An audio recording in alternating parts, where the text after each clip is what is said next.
हजारों वर्ष पहले एक समय की बात है। मगध राज्य में कपिलवस्तु नमक एक छोटा सा गांव था।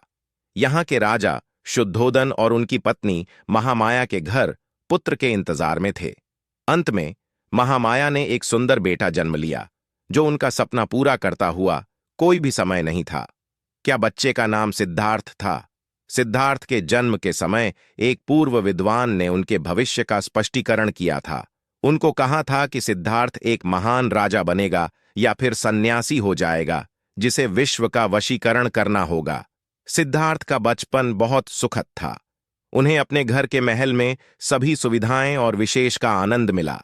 लेकिन जब सिद्धार्थ कुछ वर्षों के बाद बाहर गए, उन्हें दुख और पीड़ा को देखा, जो संसार के असली रूप को प्रदर्शित करता था। ये देखकर उनके मन में गहरा विचार हुआ। एक दिन सिद्धार्थ ने अपने चारों को देखा और उनके मानव रूप को समझने का प्रयास किया। उन्होंने देखा कि जीवन में जन्म, रूप, बुद्धि, सुख और दुख आते जा रहे हैं। ये अनुभव उनके मन को चिंता कर गया और उनके मन में एक निश्चय किया कि वे दुखों का समाधान खोजेंगे। एक रात सिद्धार्थ ने अपने घर को छोड़ दिया और संन्यास ले लिया। उन्हें अपने राज्य और सभी सुख समृद्धि को छोड़ दिया ताकि वे सच्ची को प्राप्त कर सकें। उन्हें बहुत सारे योगियों और विद्वानों से ज्ञान प्राप्त हुआ, लेकिन उनका मन शांति और अंतरिक्ष आनंद तक नहीं पहुंच पाया।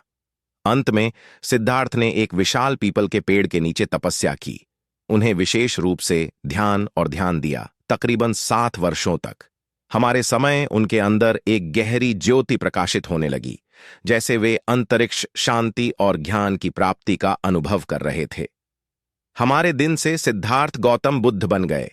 गौतम बुद्ध ने अपना ज्ञान शुद्ध विश्व के साथ बनाया। उन्हें चरम सुख और शांति का मार्ग प्रशस्त किया, जिसे वह अष्टांगिक मार्ग कहते हैं। वह प्राचीन भारतीय दर्शन के आधार पर आध्यात्मिकता और विनम्रता को महत्व देते थे। उनकी कथाओं और उपदेशों में बुद्ध ने समाज को समृद्धि दी, प्रेम और शांति की दिशा में मार्गदर्शन दिया। उनका प्रमुख उपदेश अहिंसा और करुणा पर आधारित था,